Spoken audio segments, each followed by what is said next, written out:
Hi, welcome to the Toilet Paper Diaries. Today, it's a special tribute to Larry King, the life lessons of one of the greatest interviewers of all time. What do you do when you're facing a guest? How do you get the best out of them? And how do you create that little bit of history every time you do it? We'll be sharing that and more on today's episode of the Toilet Paper Diaries.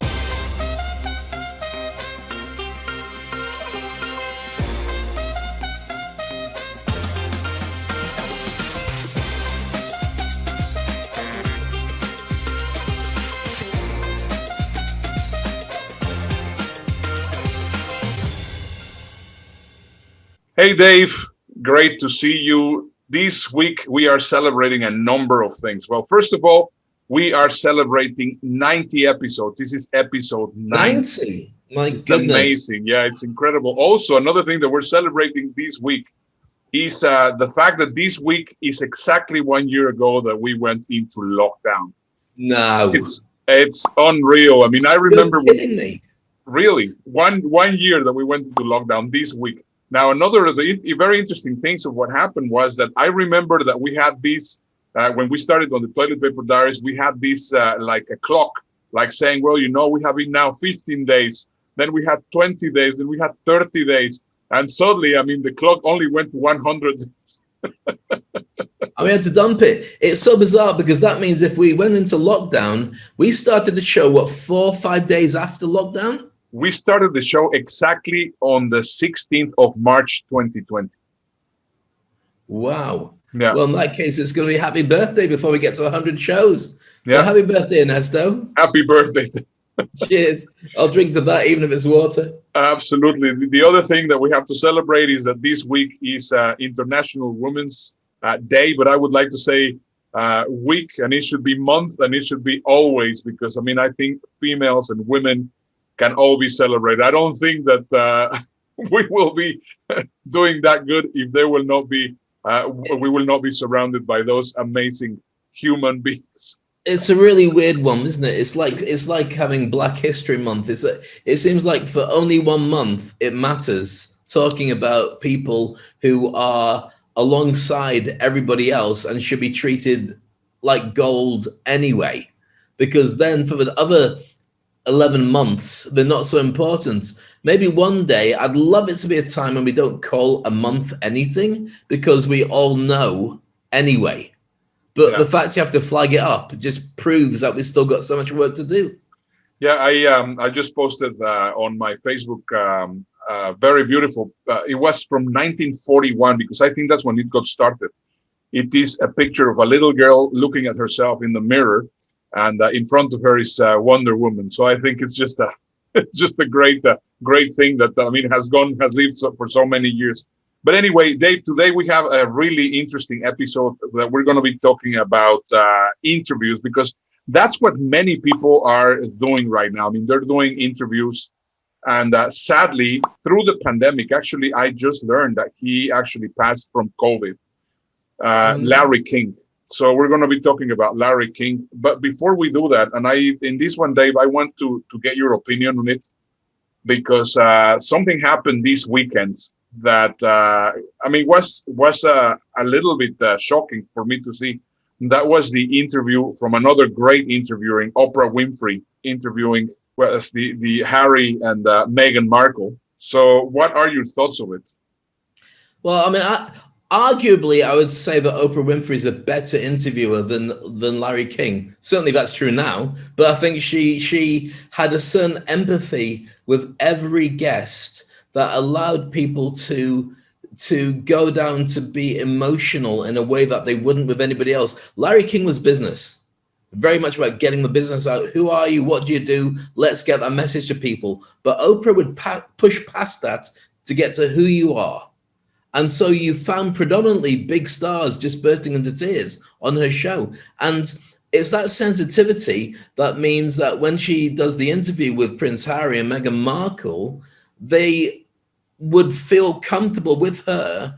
And also there's a level of authenticity in the way that she presents herself and the way that she's got a career over how many 30, 40 years of doing TV. That means that whatever she gets out of her guests is not going to be false. It might be their opinion, but it's going to be their honest opinion, because she's not the kind of person to let them get away with BS.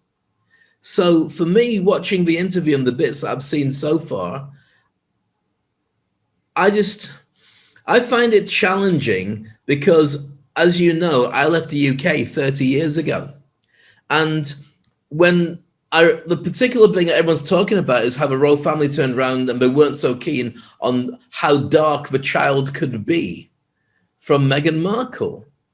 And she's so light-skinned, it freaks me out that she gets called that she's black. Of course she's black. She's mixed race, but she's a very light-skinned, gorgeous woman, so on. But I left the UK because of stupid, subtle, idiotic mindsets like that. So it doesn't surprise me, it just saddens me that 30 years later, that it's taken that long for the royal family to actually be exposed. Now, the royal family aren't to blame for this. The royal family, they're an institution and they're a brand. And they're an old, archaic one, which is why the world respects them, because to have a royal family when everyone else is running presidents and so on is very unusual, because everyone else killed their royals. But there's a huge amount of problems in racism, and for this to come out and to be so public and to shock so many people, gotta admit, I wasn't shocked at all by it. I'm really pro-royal family. I think they do a great job for the UK, and I'm as proud as anybody to be British. I just don't believe I could live there with the racism. Institutional stuff you can't put your finger on, but you know it's there. But if you flagged it up, it'd be your problem. And it's exactly that with the interview. Yeah, no, that's that. I think it's really clear. I have not seen the whole interview either, so I think might be a good idea if after we see the whole interview that we actually take it apart and try to learn from the whole thing, because I mean we have no clue what's going to happen after this interview. I think this interview is going to have a ripple effect. I don't think that this is just going to be well, thank you very much for the interview, bye bye. And I think that's also the power of what interviews can do. I mean, an interview can build somebody or can also take someone down. And that's one of the reasons why it's so absolutely critical that we become great interviewers. Right now, everybody is saying, well, I'm going to be having a podcast, and we have the Joe Rogans of the world, and we have the, right now, even Mayim Bialik from the Big Bang Theory has her podcast. And of course, I mean, this is a skill that you develop. And I think this year, because of the passing of Larry King, we decided to actually do a tribute episode about him and the things that we have learned about him. So shall we get started? Let me just ask you the first question, Dave, before we jump into that. You have done tons of interviews, a lot more than me. In fact, I mean, you have done last week about 50 interviews. What makes a good interviewer and what makes a good guest? I'm just putting you on the spot. No, I love the question. I train a lot of people to be expert interviewers and expert interviewees. And there are two completely different sets of skills. If you're the interviewer, you're in charge, but your job is to basically get the very best out of the guest. Whether they tell the truth or not, it's your job to make sure that everyone can see what they're saying. And if they want to lie, they can lie, but that's their choice. You can pick them up on it. It depends on the style that you have. But your job is to get the audience as much information as possible and be the audience for them instead of them being there and asking the questions. If you're an interviewee, your job is to create whatever you want to create in that space. It's usually selling a book, or selling a campaign or a service or a skill or your brand. But your job is to get the very best across in the time you have. It's an advert.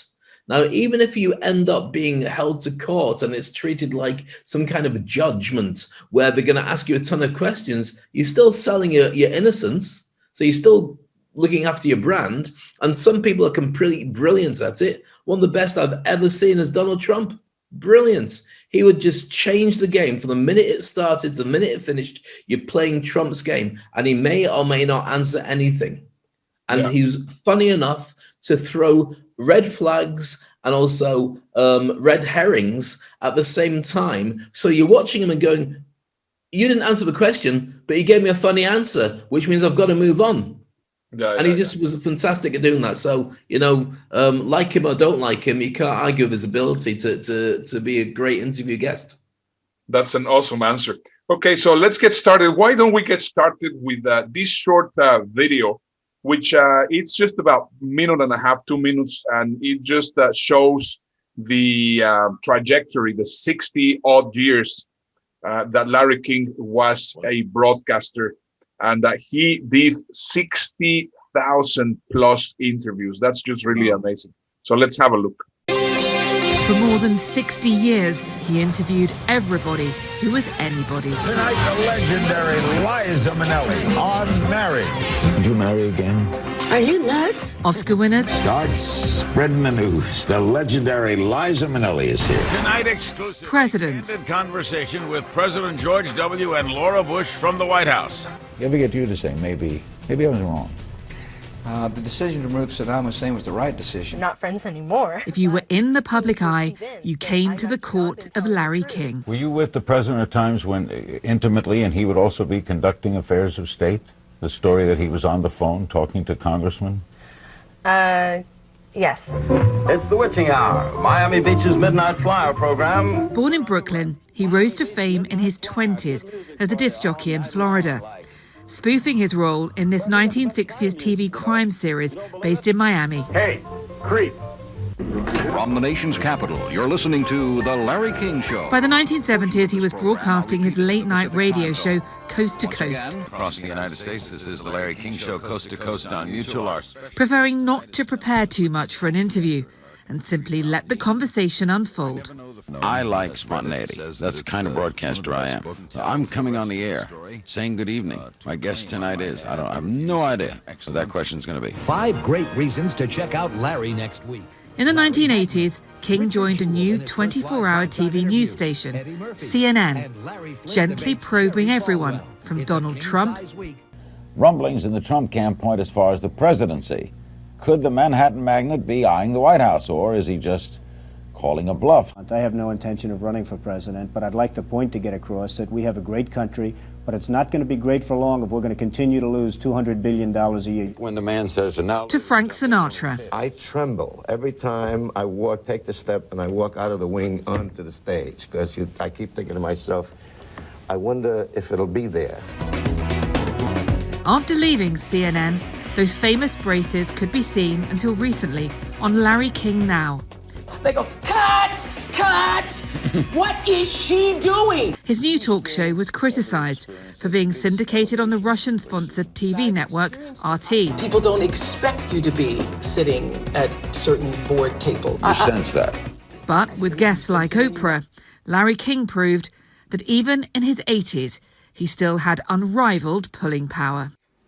Amazing. So Larry King doing 60,000 interviews, that's about 1,000 a year. That means he's doing about 3 a day or several a day, which would make sense when you're doing TV. You just do a couple of days on, a couple of days off, and just pack them and release them like that. But that's incredible. Now, here's the thing about Larry King is he does stand out with the what do you call it, suspenders or braces, whatever you want to call it, and the striped shirts and so on, and the glasses and the voice, but you don't really know who Larry King is.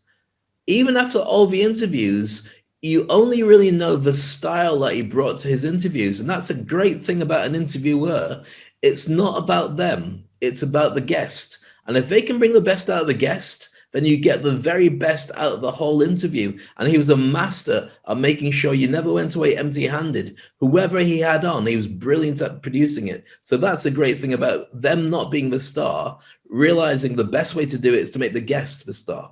Absolutely. That's a great learning point that we have implemented many, many times. And we talk about it in all our trainings, not only for the interviews, but also every time that we're with an audience, every time that we're doing marketing. Everything is about the audience. Everything is about the guest, not about you. Fantastic point. Okay, my first learning, which I think it's super important, is to ask concise questions to get the best answers. And don't start with the hard questions. Don't, you see many interviewers which are For example, if you see somebody in Fox, which is going to be interviewing somebody from CNN, or if you see, it's just like you can see the conflict in them. And that was one of the great things about Larry King, that he knew very well how to start with the short and small questions that are less threatening, so that people start opening up. In fact, we have also now another really nice short video where he talks about his interviewing technique. Have a look. Now, you know that when they describe your interviewing style, they say that you're not very aggressive and you let the guest talk. You're aware of that. What's your take on that? Do you think that's true? I never understood it. I'm not confrontational. No, I was not there to hammer the guest. Right. But when I heard that, I would always say, give me an example of a bad question. It's a bad question I asked. I've never heard a good example. I asked good questions. I listened to the answers. I followed up. I didn't scream at guests. I never counted me as more. A lot of talk show hosts, the guest is a prop for them. The guest is there to serve their needs. I never felt that way. I always felt that and Paul Newman said to me once, he says, you're going to be there the next night. So what do you need? Do I need to flaunt my desires and scream? I don't need that. If you ask good questions, and the simplest questions are the best.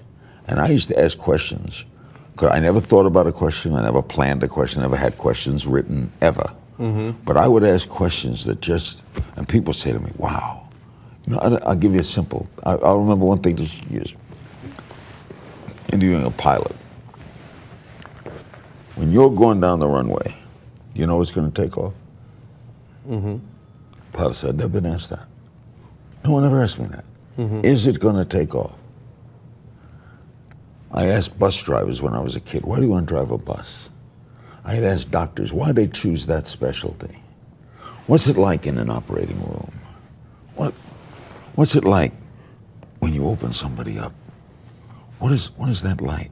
Are you in command? What is the thrill? What's it like in war? For example, we had the war. First, go for it. And I would watch other stations, and the host would sometimes, today they did this and pontificate. My first question was always the same. Whether it was a reporter, a general, an observer, what happened? Now, simplicity worked for me. So if that was a style, I guess it was a style. If I could teach it, I don't know that I could teach it. But I tell you this, I never asked questions over 2 sentences long. And someone said, well, what if you were interviewing Osama bin Laden? Right? Well, the worst question to ask Osama bin Laden would be, first question, why'd you bomb that building? Right? So he might go off into get defensive over ask.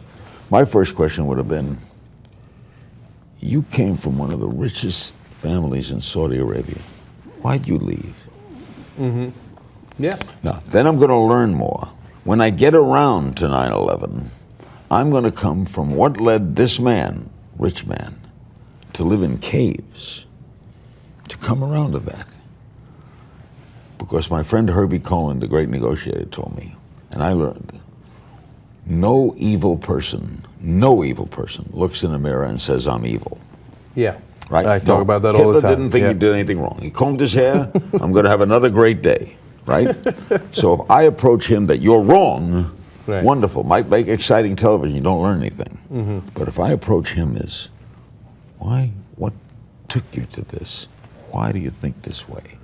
I want the audience to make its conclusion. So that's all. That's my style. Beautiful. I mean, just illustrating there in that clip, it's all about having a dance with the person. You've got to find the right rhythm, the right beat, the right emotional level so they can be with you. Whenever you see a really horrible interview with somebody, it's because the two don't gel. They're not on the same wavelength. Even if you don't like the person in front of you, that's not your choice. Yeah. It's really about bringing out the best from that interview guest.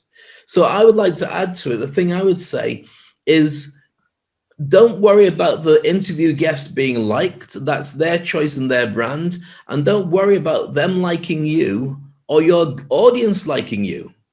It's all about finding it and making it work. So your audience will tune in because of it. I mean, Simon Cowell's a great example of a guy that the audience loved to hate, but he's not wrong. Whenever he rips someone to shreds and says that they're rubbish and they're never going to make it, everyone boos him, but he's probably right, and he's never been wrong about any of that stuff. If you're professional, people will follow you. I mean, Jerry Springer, for years and years and years, okay, he was very likable with his show, but his show was crazy. But at the end of the day, it's creating that rapport and bringing out the very best of what's going on. And he would get some incredible answers out of people, even if it was staged, it was paid to say that. So I think that it's all about making sure that the whole performance is the king, not necessarily people liking you. That's not what they're tuning in. They're tuning in for the experience of seeing what happens when you're interviewing somebody. Yeah, that's a great point. Now, my next point, also a big learning point, is do one thing well, and don't try to do everything right at the same time. I mean, learn how to do things step by step so that you will feel comfortable with one thing. One of the things that I keep on seeing in interviews that I see on live versions of, and this is one of those big examples. I mean, if you're going to go live, if you don't feel comfortable, make sure that you talk to the other person. Try to get to know them. Try to build a rapport. Just make sure that you're getting one or two things right, and then you start learning about other things that you're going to be doing afterwards. This is a path. I mean, you're not going to become an interviewer immediately. And 60,000 interviews, that just shows you the amount of the. I mean, I'm sure that if we see any of these very early interviews were not the best. So one of the things is just learn little by little and move forward until you feel comfortable, and keep on doing interviews. I think that's just an important point. Very much so. I would like to add into it the importance of being professional.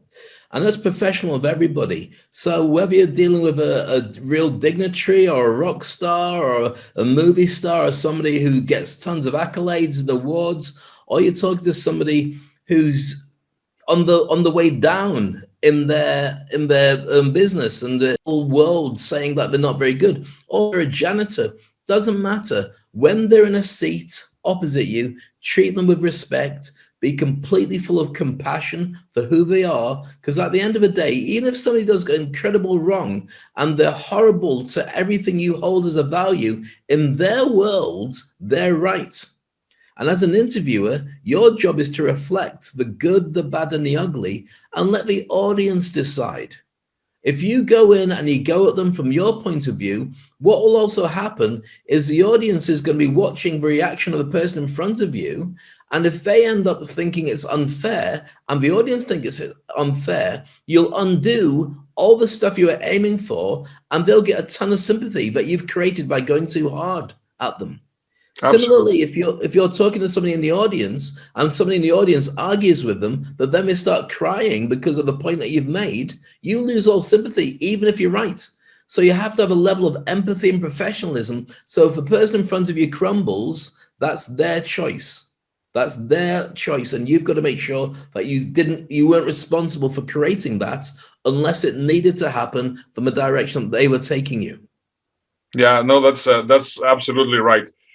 For me also, which one I think is very important is our next point, which is quantity matters. And for this one, we have to talk about how many times every episode we say, well, we are in episode 75, we're in episode 83, we're in episode 84. We're actually counting how many episodes have we had, how many interviews have we had, how many times we have done the same thing, because it's a matter of consistency.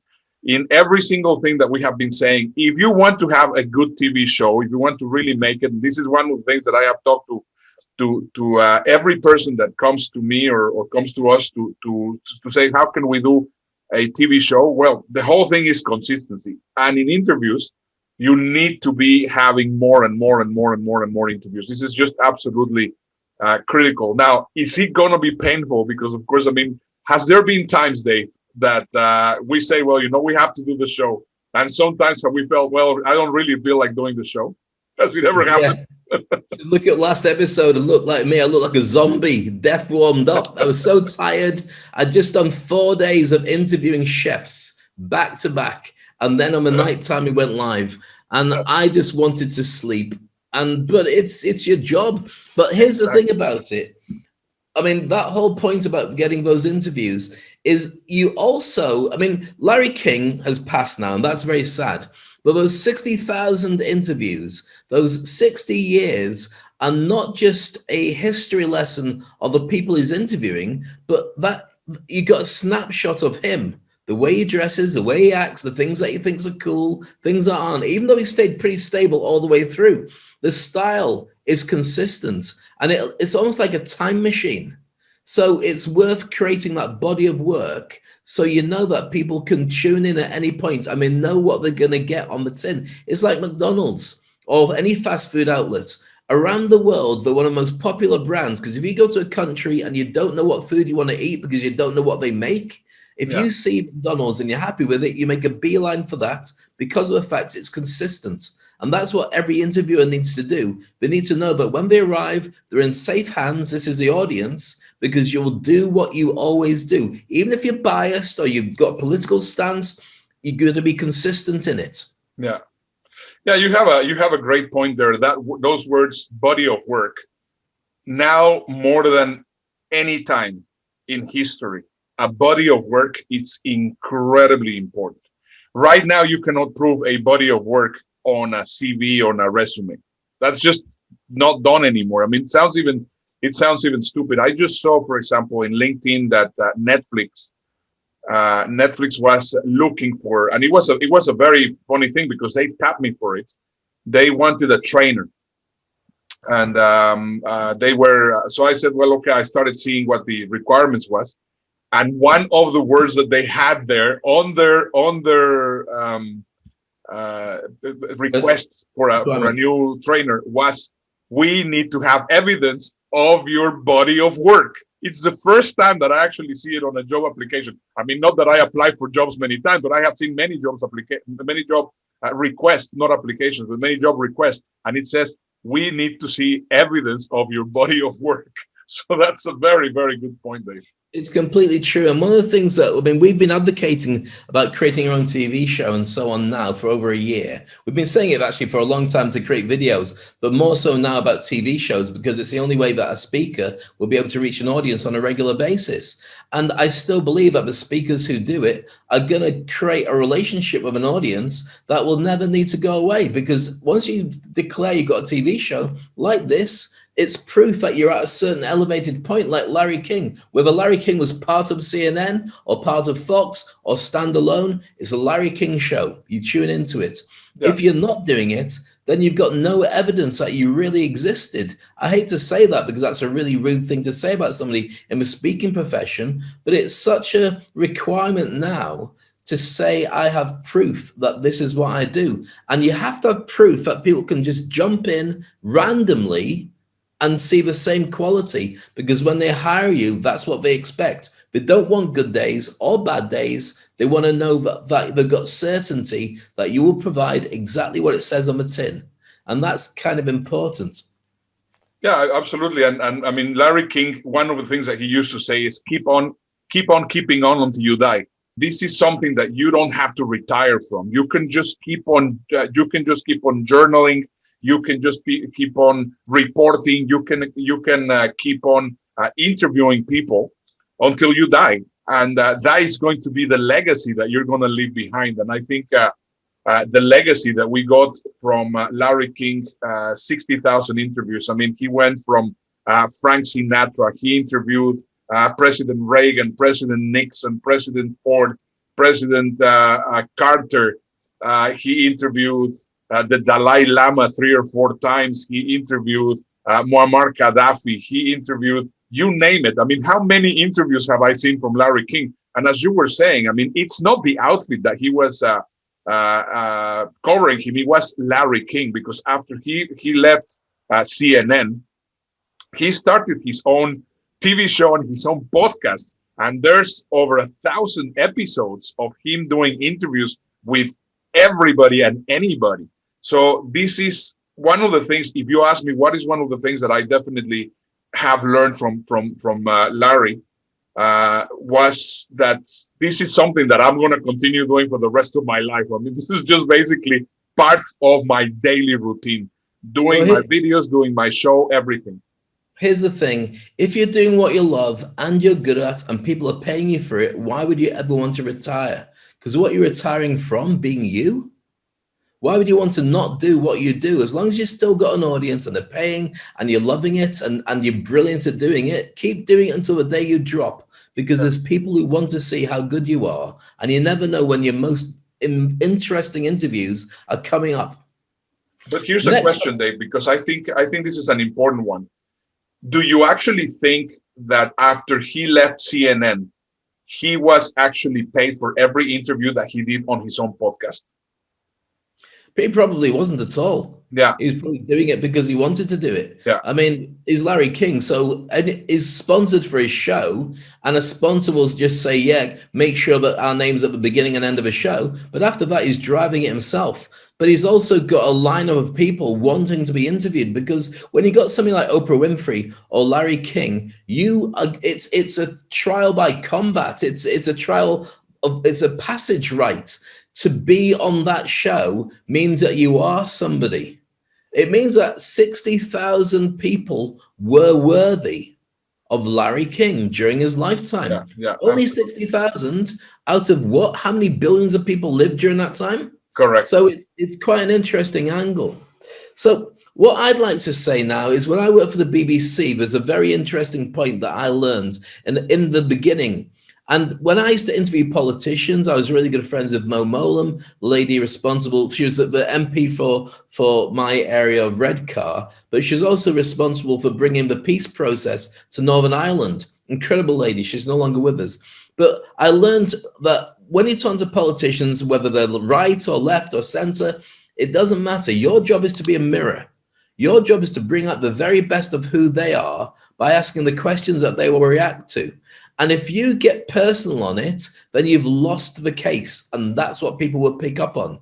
Your job is to literally hold up that mirror. And if they live or die or triumph or break down, it's because the mirror of looking at themselves and their inability to really come to terms of who they are is the challenge. Now, some people are highly polished acts and brilliant at misdirection and brilliant at faking stuff. And they come off as exactly what they would expect it to be on that interview. But then history catches up with them. And you turn around and say, wow, we all got conned.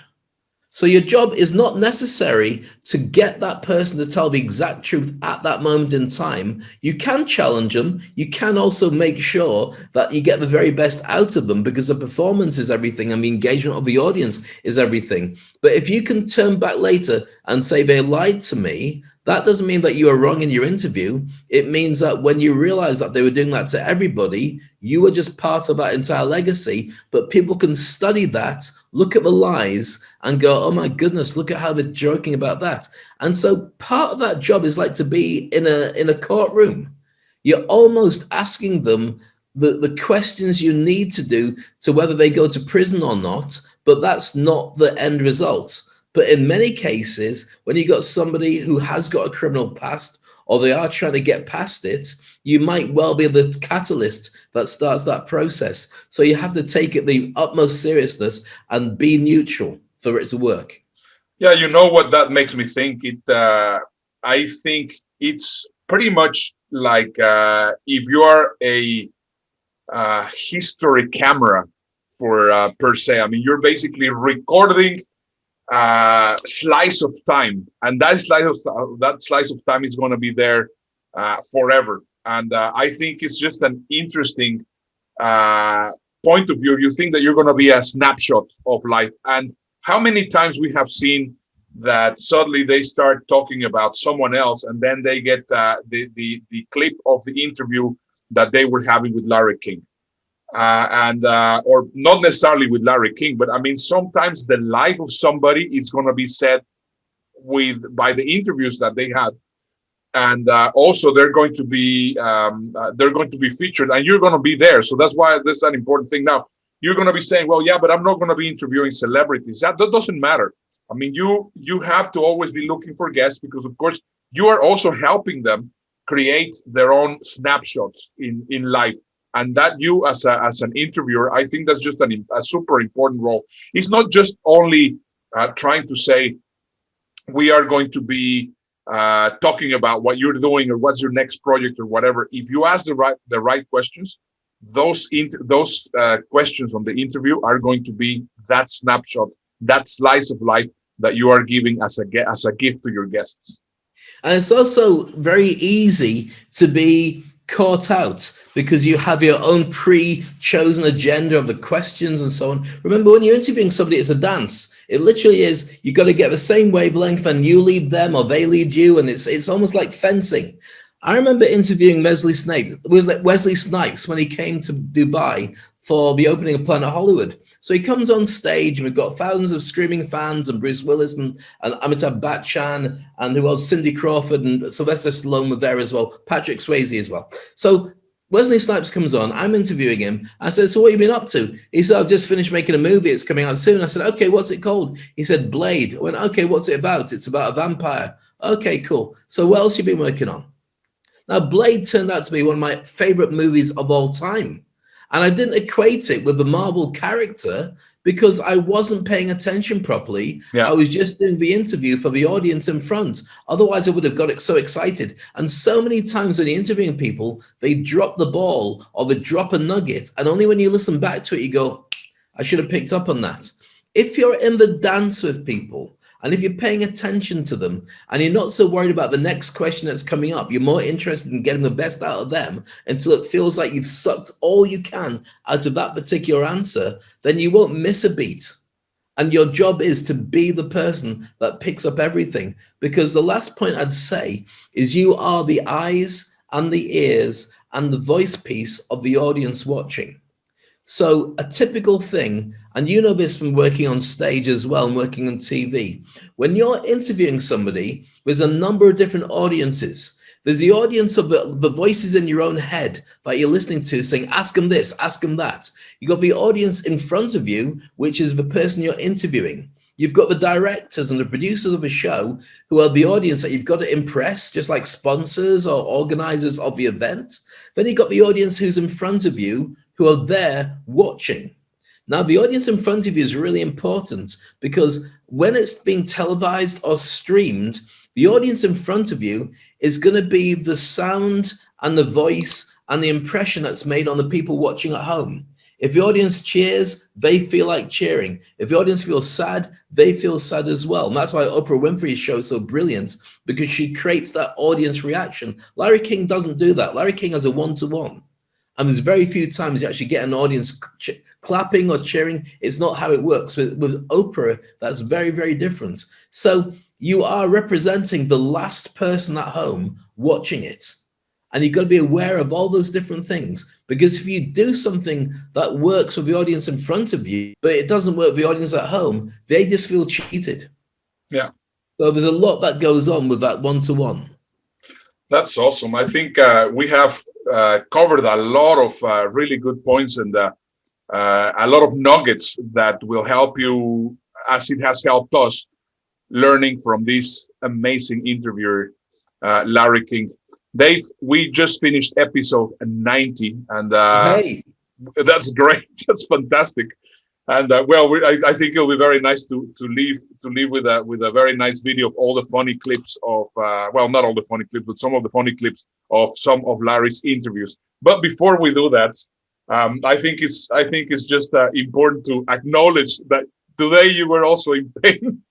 Oh, I've been shifting around in my seat because after a year of lockdown, I realized I start to look more like Jabba the Hutt out of Star Wars than Dave Crane from the Toilet Paper Diaries. And so I decided to jump on my push bike, which I've not been on for about a year, and start riding. So yesterday, because I do lots of breathing exercises daily, I realized I've got a lot more power and I could go for even longer. But what I forgot about is how painful a seat is on your butt when you're used to sitting on one seat in your office all day long for a whole year.